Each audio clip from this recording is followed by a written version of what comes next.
would like to begin with my gratitude. Una, syempre, sa Radio Mindanao Network, sa DZXL 558, home of Winner Ka Pinoy for the past 13 years. A special thanks to the Canoy family, especially to Sir Rico Canoy for allowing our program to continue. Ayan, ako, nasisabi ko palang naiiyak na naman ako. Chris, pwede ba? No tears today. It's supposed to be a happy, happy celebration. So, I'd like to begin with the Winner Ka Pinoy story. Para sa inyo na mga nangangarap na pakiramdam nyo, parang imposible, 'di ba? Parang hindi ko naman kakayanin 'yan. Ako, magiging ganyan, parang hindi ko naman kaya. Well, I want to begin with my story and the story of Winner Ka Pinoy. Winner Ka Pinoy launched on air May 5 of 2013, 5/5/13. That was the first time Winner Ka Pinoy went on air. Nanginginig ang boses ko noon, wala akong background sa kung paano maging host ng radio program, psychology ang background ko, wala akong alam sa mass communication, wala. The only fire, fuel within me that time was my love for my kababayan. Iyak na naman yata ako. No, no, no, no, no. Huh, gilan natin to. Anyway, kito po. Years before 2013, sabi ko, paano kaya ako makakapagpasalamat sa sobra kong blessed?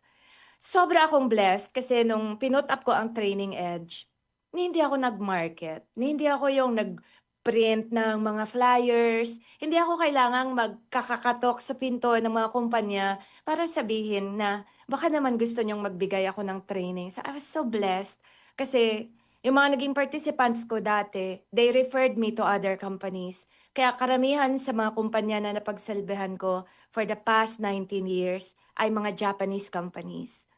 So, I'm so blessed. Sabi ko, ano kaya ang pwede kong magawa para makapagbalik naman, para masuklian ko yung biyaya na ibinigay sa akin?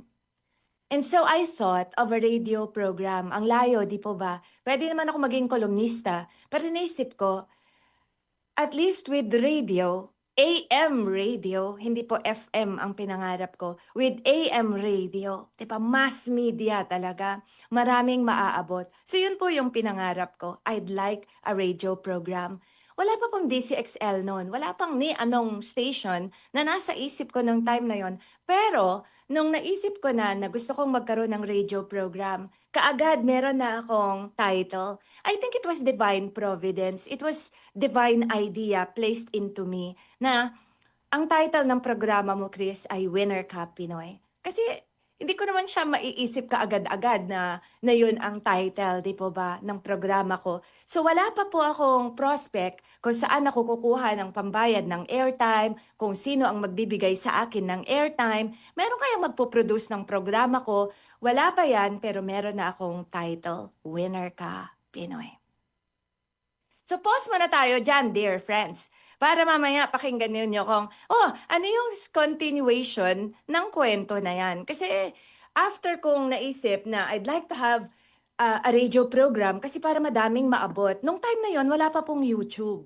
In fact, nung mga time na yon tape on air lang ang meron tayo. Minsan humihingi ako sa station ng tape on air nung time na yon. So wala pang YouTube noon. Di ba yata masyadong active ang Facebook ng 13 years ago. So, anyway, before I continue, I just want you to know na nung time na yon, lahat ng nag-research ako, ano yung mga AM station sa Metro Manila. So nilista ko lahat ng mga DZ, ganyan. Kasi balak ko, puntahan sila isa-isa para sabihin na meron akong programa in mind to serve our countrymen, pwede ninyong gawing public service. Di nyo ako kailangan sweldohan. So that was the plan. That was the plan. That was how Winner Ka Pinoy was born.